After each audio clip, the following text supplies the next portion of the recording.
Você já percebeu como a Bíblia pode apresentar afirmações opostas no mesmo texto sagrado?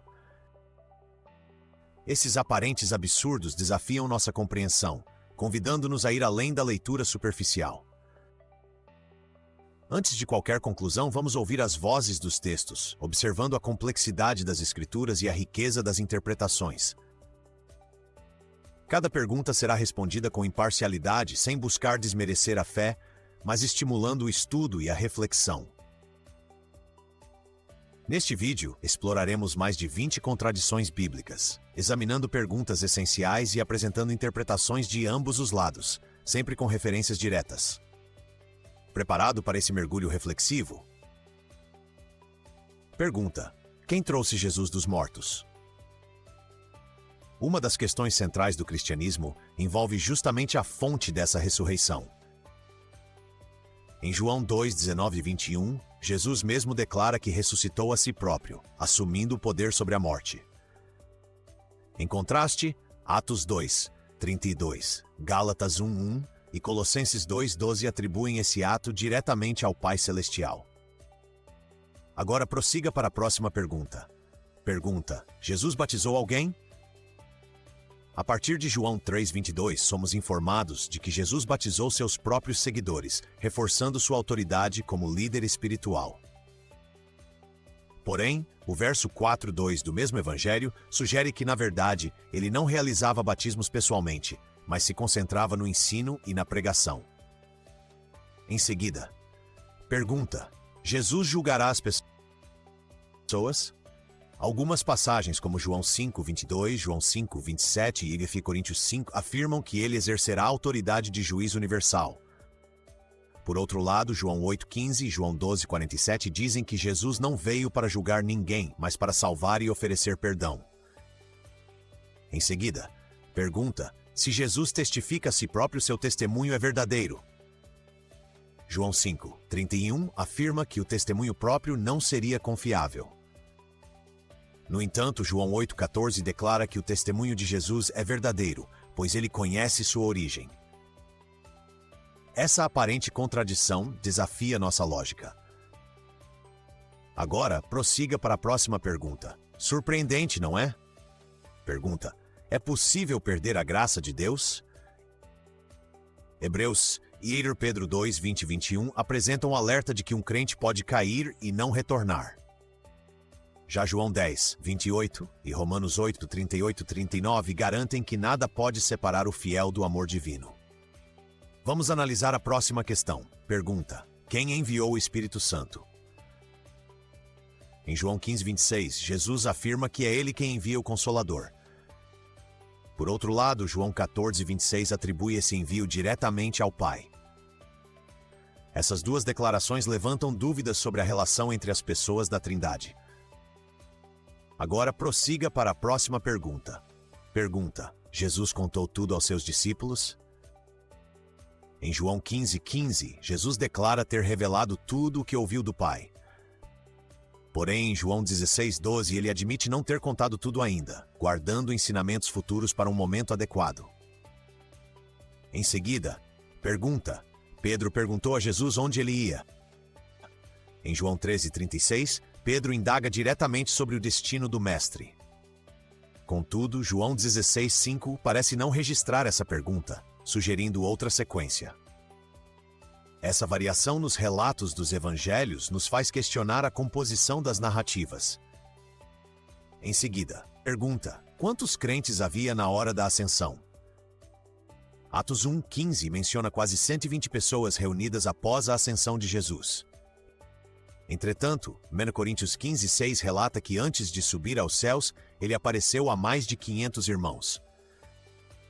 Essa diferença numérica chama a atenção para a precisão histórica. Agora prossiga para a próxima pergunta. Pergunta: devemos obedecer às leis dos homens ou à lei divina? Atos 5, 29 enfatiza que é melhor obedecer a Deus do que a autoridades humanas. Em contraste, Romanos 3, 1, 2 e Pedro 2 instruem a submissão às instituições governamentais. Essa tensão entre deveres civis e espirituais persiste até hoje. Em seguida, pergunta: Os homens que estavam com Paulo ouviram a voz? Atos 9, 7 afirma que seus companheiros ouviram claramente a voz celeste em Damasco.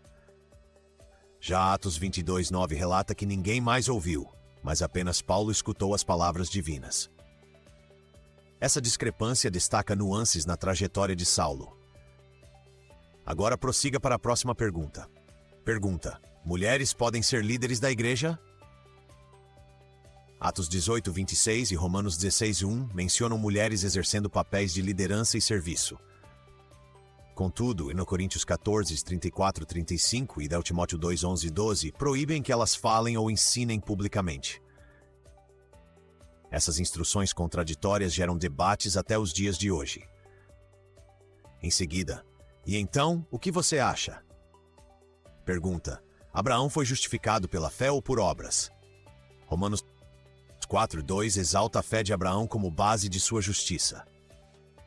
Em contrapartida, Tiago 2:21 que suas obras, como o resgate de Ló, evidenciam sua justificação. Essa dualidade no entendimento de fé e ação é fundamental na teologia cristã.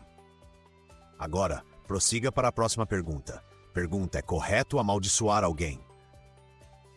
Romanos 12:14 instrui a não amaldiçoar os outros, promovendo bondade e oração. Por outro lado, Coríntios 16:22 recomenda maldição para quem não ama o Senhor, em tom condicional. Essa diferença de atitude reflete visões distintas de justiça divina. Em seguida, pergunta: devemos ajudar os outros? Romanos 15:2 e Coríntios 10:33 incentivam o altruísmo em favor do próximo. Em oposição, Gálatas 1:10 alerta contra agradar pessoas em vez de agradar a Deus, sugerindo críticas a ações voltadas à aprovação humana. Vamos analisar a próxima questão. Pergunta: toda a Escritura é inspirada por Deus? Timóteo 3:16 afirma que toda a Escritura é dada pela inspiração divina. Já Coríntios 7:12 e 7:25 sugerem distinção entre mandamentos diretos do Senhor e opiniões pessoais de Paulo. Esse diálogo mostra divergência sobre a extensão da inspiração bíblica. Agora prossiga para a próxima pergunta. Pergunta: Paulo viu Jesus no caminho para Damasco? Em 1 Coríntios 9:1, Paulo atesta ter visto o Senhor ressuscitado durante seu chamado. Porém, Atos 9:8 apresenta relato de que ele ficou sem visão e apenas ouviu a voz. Essas versões diferentes se mantêm em diálogo. Em seguida, pergunta: Paulo foi malicioso? Em 1 Coríntios 12:16, Paulo admite certa astúcia em suas ações, reconhecendo falhas. Contrariando Tessalonicenses 2:3 afirma que ele não agiu por malícia nem por engano. Essa tensão sobre o caráter do apóstolo demonstra as diversas leituras de seus escritos. Agora prossiga para a pergunta: Raabe, a meretriz, foi salva pela fé ou por obras? Hebreus 11:31 destaca a fé de Raabe ao proteger os espiões em Jericó. Por outro lado, Tiago 2:25 exalta suas ações como prova de salvação. A figura de Raabe ilustra a interação entre crença e atitudes práticas. Em seguida, pergunta: o diabo está preso ou livre para vagar? Pedro 2:4 e Judas 1:6 indicam que demônios foram aprisionados, incluindo Lúcifer em queda. Apesar disso, no Pedro 5:8 descreve o diabo como leão que ronda, pronto para devorar. Essa dicotomia desafia nossa compreensão do mal. Agora, prossiga para a conclusão. Ao longo deste vídeo, vimos como a Bíblia apresenta múltiplas vozes, mesmo dentro de um mesmo livro. Essas aparentes contradições não significam falhas, mas revelam a complexidade histórica e teológica das Escrituras. Cada pergunta nos leva a questionar pressupostos e a buscar diálogo entre diferentes tradições. O desafio não é eliminar tensões, mas abraçá-las como convite ao estudo crítico e à fé madura. Se você ficou instigado por essas questões, compartilhe suas ideias nos comentários e continue pesquisando os textos originais. Estude as Escrituras e reflita sobre estas diferentes perspectivas.